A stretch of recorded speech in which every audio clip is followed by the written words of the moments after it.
नमस्कार दोस्तों, स्वागत है आपका हमारे चैनल में। आज आपकी समझ बुधवार व्रत महत्व और विधि इसकी कथा आपकी समझ प्रस्तुत कर रही हूँ। सूत जी बोले, हे ऋषियों, जब पुष्प पाप की रचना हो चुकी तो उनके करने वाले लोगों को शुभ फल देने के लिए भगवान शिव ने इंद्र और यम के वरों का निर्माण किया। यह दोनों वर क्रमश भोग देने वाले तथा लोगों के मृत्यु भय को दूर करने वाले हैं। भगवान शिव संसार रूपी रोग को दूर करने के लिए वैद्य हैं। वही सबके ज्ञाता तथा समस्त औषधियों के भी औषध हैं। इस प्रकार भगवान शिव ने सूर्य आदि सब ग्रहों को, जो अपने ही स्वरूप भूत तथा प्राणियों के लिए सुख दुख के सूचक हैं, 7 वरों की रचना कर उनके स्वामी को निश्चित किए। वे सब नक्षत्रों के ज्योति मंडल में स्थित हैं। जैसे शिव के वर या दिन के स्वामी सूर्य हैं, शक्ति संबंध वर के स्वामी सोम हैं, कुमार संबंधी दिन के अधिपति मंगल हैं, वैसे ही विष्णुवार के स्वामी बुध हैं। यह बुध पुष्टिदायक हैं। इनके लिए होम करना, दान करना तथा जप करना अथवा अग्नि में ब्राह्मण के शरीर में आराध्य देव की भावना कर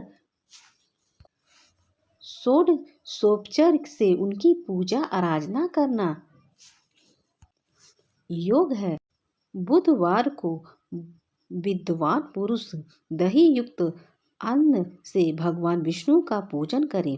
ऐसा करने से सर्वदा पुत्र मित्र और कलत्र आदि की पुष्टि होती है।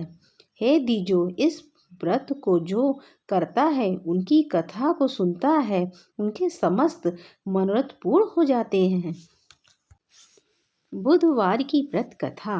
बहुत समय पहले की बात है कि रामू नामक एक व्यक्ति अपने ससुराल में मेहनबाजी के लिए गया और मेहमान बनकर रहने लगा। जब इस प्रकार रहते हुए उसे बहुत दिन व्यतीत हो गए तो एक बुधवार के दिन उसने अपने ससुर से विदाई मांगी और कहा कि मैंने आपके यहाँ इतने दिन मेहमान के रूप में व्यतीत किया, अतः अब आप मुझे सपत्नी घर जाने की आज्ञा दें। उसके ससुर ने कहा, हम आज कैसे भेज दें, आज तो बुधवार है, आज तो विदाई नहीं हो सकती, कल आवश्यक कर देंगे। फिर तो ससुर की ऐसी बातें को सुनकर उसने ना माना और जबरदस्ती बार बार आग्रह करने लगा। तब ससुर ने दामाद को पुत्री सहित विदा कर दिया। इस प्रकार बुधवार के दिन ससुराल से विदाई लेकर चला और रास्ते में कुछ ही दूर पहुंचा था कि उसकी स्त्री को प्यास लगी और वह रथ से उतरकर पानी लेने चल पड़ा। और जब थोड़ी देर में पानी लेकर आया तो देखता है क्या कि उसके स्थान पर उसी का स्वरूप धारण किए एक अन्य पुरुष बैठा है। फिर तो उस अजनबी पुरुष को अपने ही समान पाकर बड़ा ही चकित हुआ और विचार करने लगा कि मेरे ही स्वरूप का यह व्यक्ति कौन है। ऐसा विचार कर क्रुद्ध होते हुए रामू ने उस व्यक्ति से पूछा, तुम कौन हो जो मेरी अनुपस्थित में मेरी पत्नी के समीप रथ में बैठे हो। परंतु वह व्यक्ति बोला, पहले यह बताओ कि तुम कौन हो, तुम मुझसे क्यों पूछ रहे हो, और यदि पूछते हो तो मैं बताता हूँ कि यह मेरी स्त्री है। मैं इसे अपने ससुराल से विदा कराकर ले जा रहा हूँ और रथ में बैठा हूँ। इस प्रकार उन दोनों में परस्पर बात विवाद होने लगा। इससे बहुत से आदमी एकत्र हो गए, परंतु कोई भी उन दोनों के झगड़े का निर्णय न कर सके और वह स्त्री भी दो पुरुषों के एक ही स्वरूप तथा देखकर चकित रह गई तथा वह जान न सकी इसमें मेरा पति कौन है। इसी बीच राजा को इस झगड़े का समाचार मिला और उन्होंने अपने सिपाहियों को जांच के लिए भेजा। फिर जो राजा के सिपाही ने रामू को पकड़ लिया और राजा के पास ले गए। सिपाही द्वारा पकड़े जाने पर रामू अत्यंत दुखी हुआ और रोते हुए विलाप करने लगा कि भगवान, यह सब क्या है? कौन झूठ है तथा कौन सच है?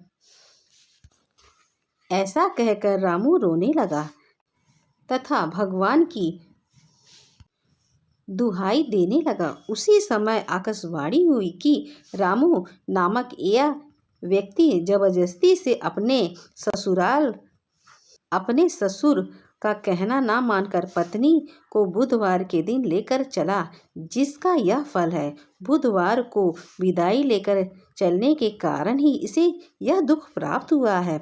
ऐसा कहकर आकाशवाणी चुप हो गई। पश्चात भगवान बुद्ध जी अंतर ध्यान हो गए। फिर तो रामू ने भगवान बुद्ध की आराधना की, जिसके कारण वह राजा के सिपाहियों द्वारा मुक्त हो गया और भगवान बुद्ध की स्तुति करता हुआ स्त्री सहित घर आया और भगवान बुद्ध के प्रसन्नता व्रत इत्यादि करने लगा।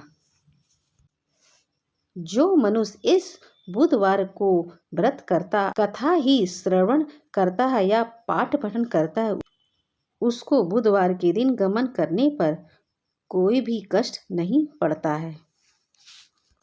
अगर मेरी वीडियो आपको अच्छी लगी तो हमारे चैनल को सब्सक्राइब करें।